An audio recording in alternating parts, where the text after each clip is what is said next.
প্রিয় সপ্তম শ্রেণীর শিক্ষার্থীবৃন্দ, কেমন আছো? আশা করছি অনেক ভালো আছো। স্বাগত জানাচ্ছি নতুন আরেকটি ভিডিও। আমরা আজকে কথা বলবো তোমাদের যে বাৎসরিক সামষ্টিক মূল্যায়নটি রয়েছে সেই মূল্যায়নের তৃতীয় ধাপ নিয়ে। তৃতীয় দিনে, চূড়ান্ত দিনে তোমাদের যে কাজগুলো করতে হবে সেই কাজগুলোর প্রশ্ন এবং উত্তর সহ কিন্তু আজকের পুরো ভিডিওতে থাকছে।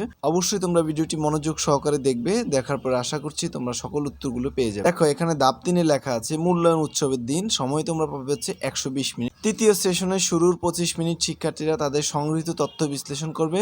প্রতিটি দল সবচাইতে পরিবেশ বান্ধব এবং তাদের এলাকার জন্য উপযোগী এমন একটি যানবাহন নির্বাচন করবে এবং তাদের মতামতের পক্ষে যুক্তি দাঁড় করাবে।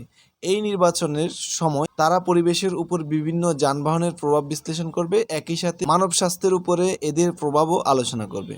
তারপরে কি বলেছে, দ্বিতীয় টপিক আছে পরবর্তী 45 মিনিট তারা তাদের মতামতের উপস্থাপনের জন্য পোস্টার বা মডেল তৈরি করবে এবং শ্রেণীকক্ষে প্রদর্শনের ব্যবস্থা করবে। এটা হচ্ছে তোমরা যেই দ্বিতীয় সেশনে যে পরীক্ষাটি করেছো সেই পোস্টারগুলো নিয়ে আসবে, সেটি তো তাদেরকে দেখাবে। সব দল তাদের দলের সদস্যদের এককভাবে করা পরিবেশ বান্ধব যানবাহনের পরিকল্পনা এবং তার মধ্য থেকে দলীয়ভাবে বাছাইকৃত একটি পরিকল্পনা উপস্থাপন করবে এবং তাদের সিদ্ধান্তের পক্ষে যুক্তি দেবে। শিক্ষক ঘুরে ঘুরে সব দলের কাজ দেখবেন এবং প্রশ্নোত্তরের মাধ্যমে তাদের আলোচনা শুনবেন। দলের প্রত্যেকের দায়িত্ব সুনির্দিষ্টভাবে থাকবে এবং এই হচ্ছে আমাদের টোটাল প্রশ্নটা। আমরা এখন এটার উত্তর খোঁজার চেষ্টা করব এবং এটার অ্যান্সার কী হবে সেটি নিয়ে আলোচনা করব। তোমরা প্রথমে খাতার উপরে লিখে দিবে প্রতিবেদনের শিরোনাম। প্রতিবেদনের শিরোনামটা কী হবে?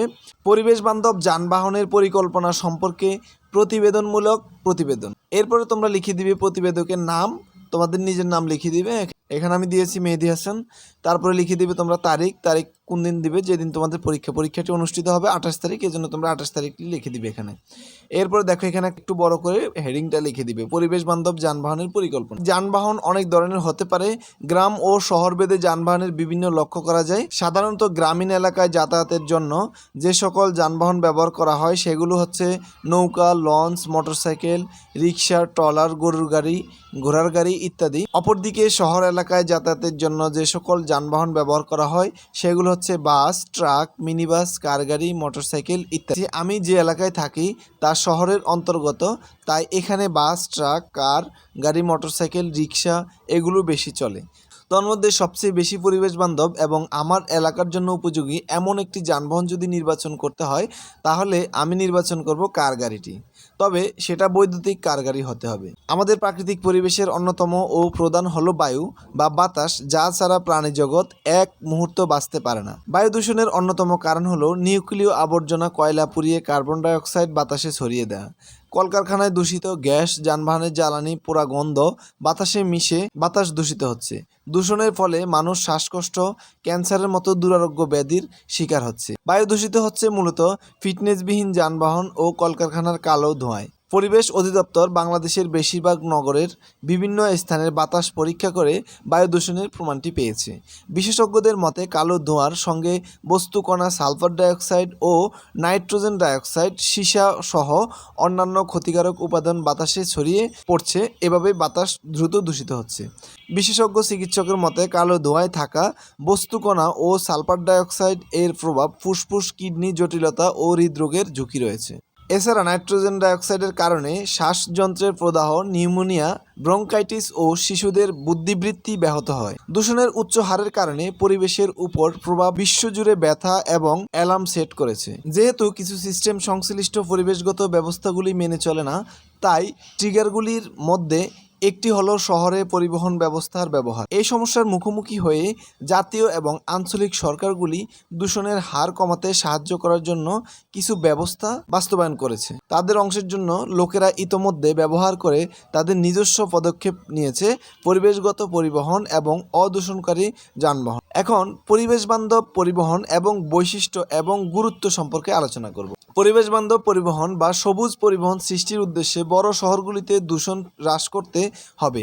এই যানবাহনের বৈশিষ্ট্যগুলির মধ্যে একটি হলো তারা বৈদ্যুতিক হতে পারে, পুনর্নবীকরণযোগ্য এবং টেকসই শক্তির উৎস হতে পারে, যা পরিবেশের ভারসাম্য বজায় রাখতে সাহায্য করে। যেমন বৈদ্যুতিক সাইকেল বা মোটরসাইকেল গাড়ি, বৈদ্যুতিক স্কুটার।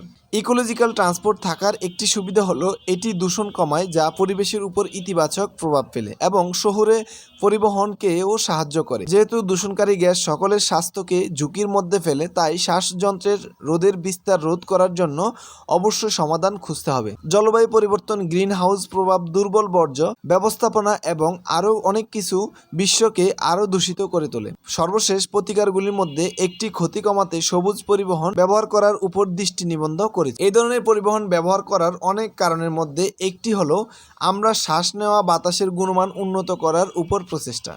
আরেকটি কারণ হলো এই যানবাহন এবং সরঞ্জামগুলি চালানোর জন্য খুব বেশি শক্তির প্রয়োজন হয় না। পরিবেশ বান্ধব পরিবহন ব্যবস্থা ব্যবহার করার সুবিধা: 1 নম্বরে রয়েছে উচ্চমাত্রার দূষণ কমাতে সাহায্য করে, 2 নম্বরে রয়েছে স্বাস্থ্য উন্নত করতে সাহায্য করে, 3 নম্বরে রয়েছে অর্থনীতি অনুকূল হবে, ভ্রমণের সময় বাঁচাবে।